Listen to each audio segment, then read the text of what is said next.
This week I went to Brighton Public Golf Course in Melbourne. As you can see, it's a very straight course lined with trees and sand traps, which, as you can imagine, I spent quite some time in. It's a really tough course for people who don't drive the ball straight, and particularly difficult for people who draw or hook their drives. Hole 1 is a par 4 345 metre index 6 with narrow fairways. I hook my drive into the trees and I don't have a clear shot at the green, so I pitch it back into play, which leaves me with around 80 metres to the green. My pitch pushes right and lands in the sand, so essentially I've hit every single hazard on hole 1. My bunker shot goes close but not close enough, and I end up 2-putting for a double bogey. Hole 2 is a short par 4 index 15 with a narrow 20 metre gap to drive through. I catch it well and it flies to within 10 metres of the green, just before the bunker. I clear the bunker with a decent chip, but it pulls slightly too far left, leaving me with a long birdie putt. It comes close but not close enough, and I tap it in for a par.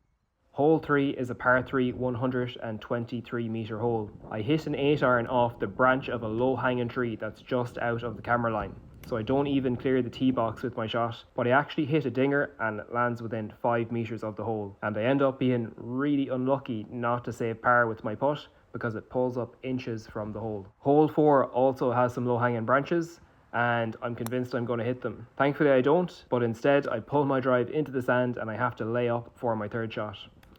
It goes close, but my putting lets me down badly and I miss a simple putt to leave me a bogey.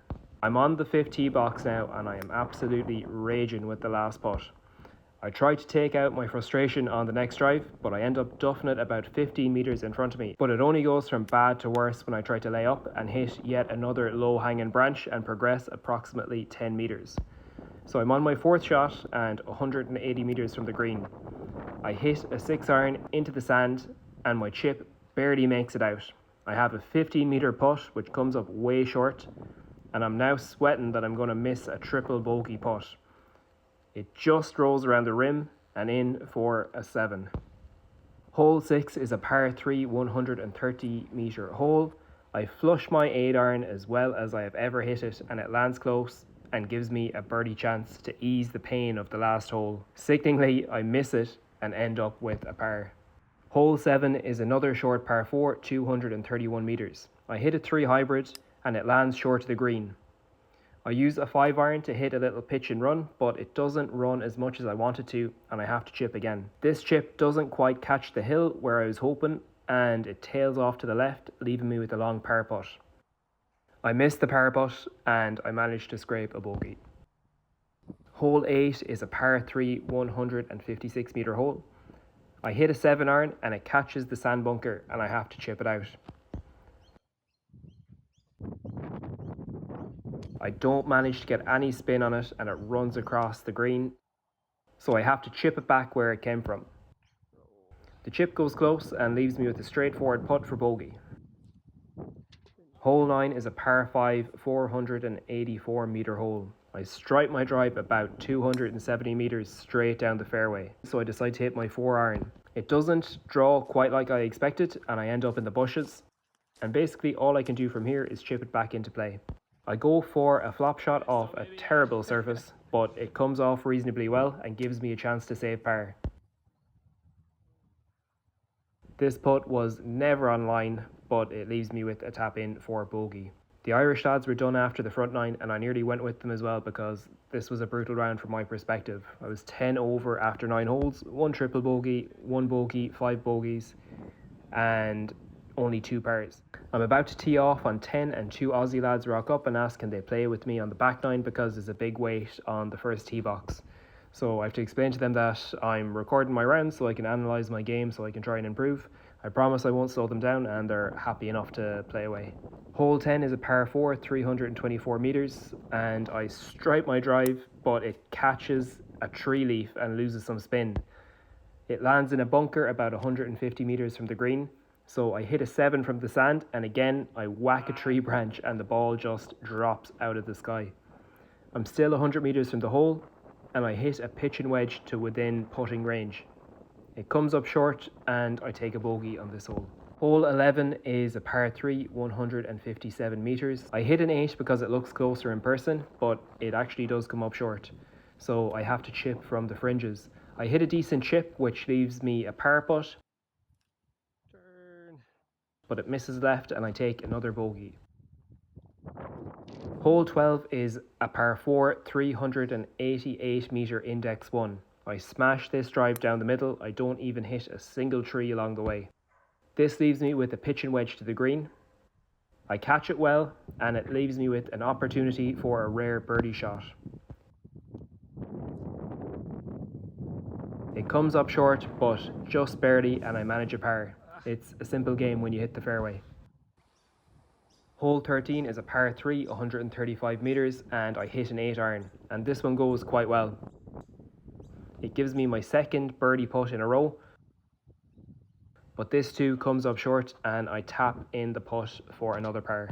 Hole 14 is a long par 4, 390 metres. There's a duck in front of my drive that is literally taking his life into his own hands. Thankfully it misses him, but it finds the trees about 160 metres from the green. There's no pitch and wedge here. I decide I'm going to draw a low 4 iron in between the gap, and it actually comes off.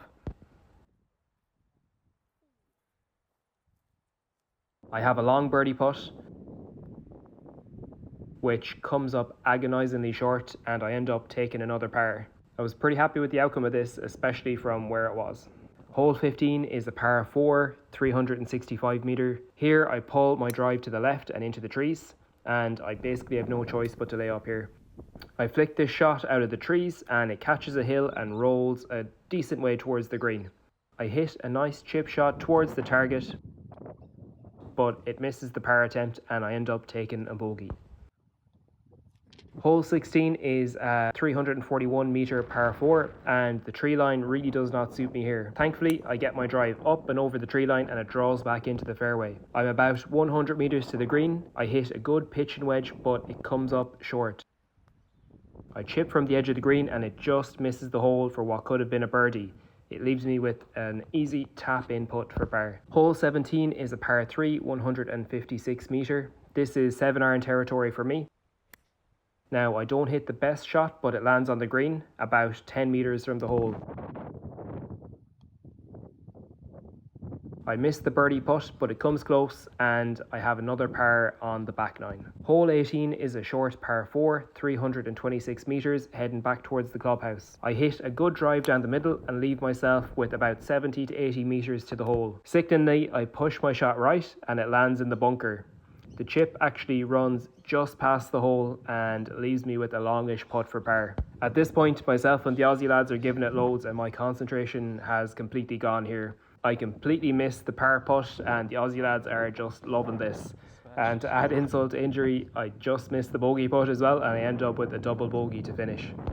So I finished the back nine 5 over par. Really, it could have been just 3 or 4. And I played much better here than I did on the front nine. Once I stopped hitting trees and started landing a few drives on the fairway, I was able to give myself a few scoring chances.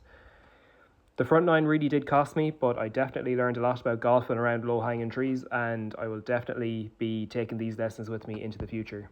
To conclude, Brighton is a good course, challenging and cheap at $40.